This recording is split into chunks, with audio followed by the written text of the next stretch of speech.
So, how does addiction affect the families?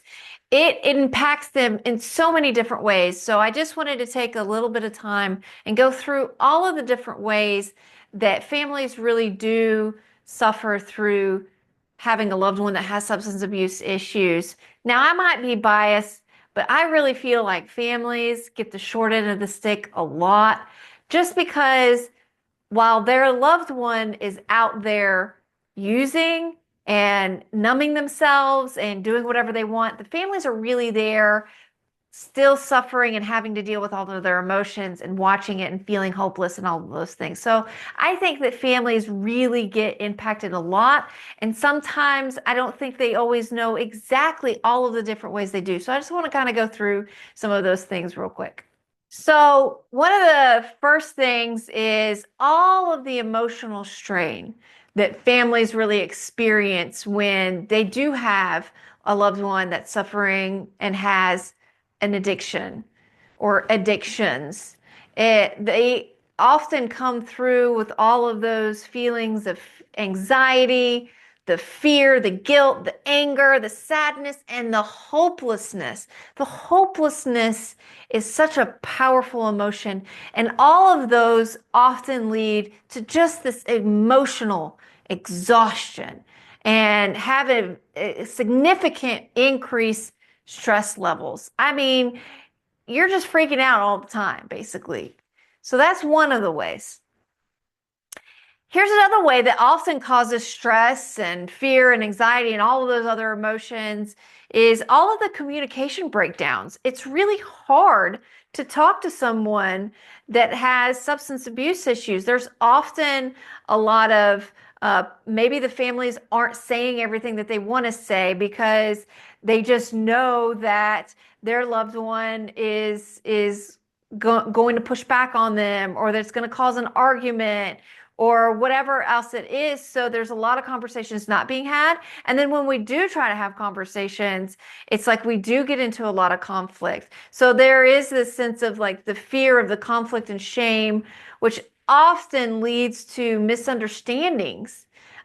Which will also come into isolation because it's like, a lot of times both them and the families want to just be left alone and be on their own because they're so tired. There's so many communication breakdowns. And then that will often also lead to a lot of resentment and which causes strain because it's hard to carry around resentments all the time, but sometimes we don't always know what else to do. The financial impact is significant on both ends of it. So there's the pre-treatment end of the financial impact. So when a family member is having to feel like they have to pay for their gas, their food, all of their living expenses because all of their money is going to other things. Maybe they're inadvertently paying for their drugs and alcohol. And when I say inadvertently, if they're using drugs and alcohol and they're getting support with their living expenses, food and gas, it's so that all of their money can actually go to the drugs and alcohol. So we may be inadvertently paying for some of what the exact thing that we don't want to be paying for.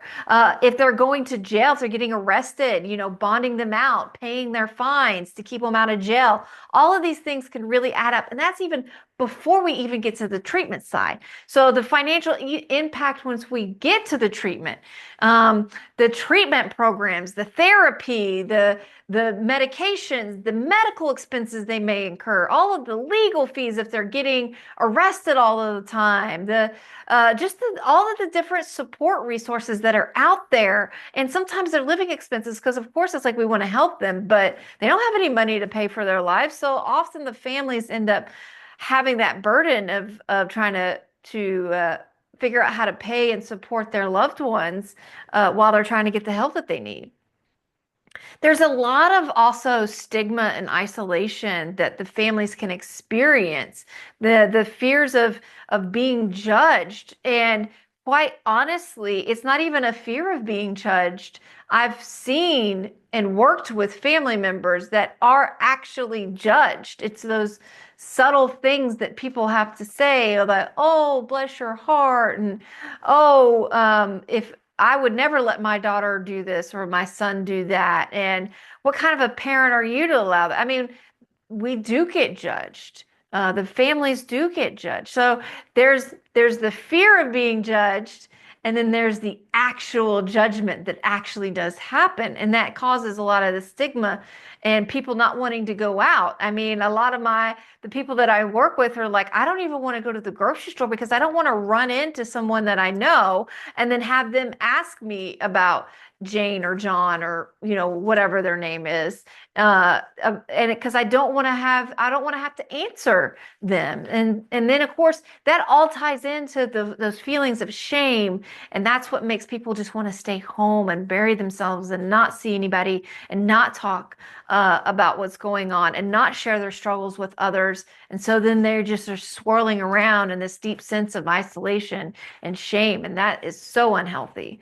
Um, this idea of codependency, sorry, it got cut off on the slide, but it says codependency because our families can really, can sometimes enable their loved ones, and they can do that by, maybe they're making excuses for their behaviors, maybe they're sitting in denial, maybe they're providing them financial support or covering up their behaviors or even minimizing behaviors.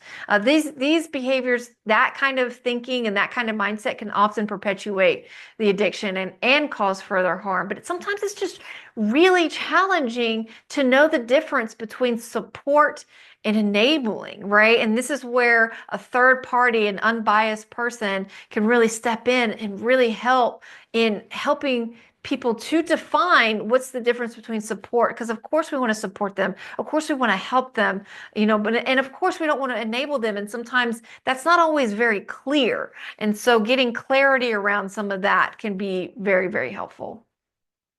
So those are just some of the different ways that families really do get impacted and really are affected by their loved ones' addiction, substance abuse issues, sometimes even just mental health, and things aren't always very clear. And so I would highly, highly encourage you, even if you're not even sure if you're seeing some of this, if you're feeling some of this, reach out and let's talk about it, because what I can promise you is that this organization, the people that are in it, myself, which is primarily who you're going to be talking to, it's a safe space to actually talk about what's really going on, to ask questions. Maybe it's not substance abuse, maybe it's mental health. We can try to figure out which one it could be, or maybe you're just seeing red flags and you don't even know what's really going on, but something's off, something's amiss, and you'd like to have a little bit clearer of a direction.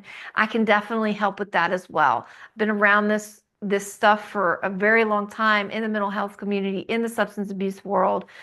So I can often kind of, just based on some of the things that you're telling me, can really kind of help separate and figure out what's going on. Although I am not a mind reader, so I'm only can go based on what you tell me, but I can give some pretty good direction in that. So anyway, I hope this encourages you to reach out, and I hope this was helpful. And I hope you have a great day.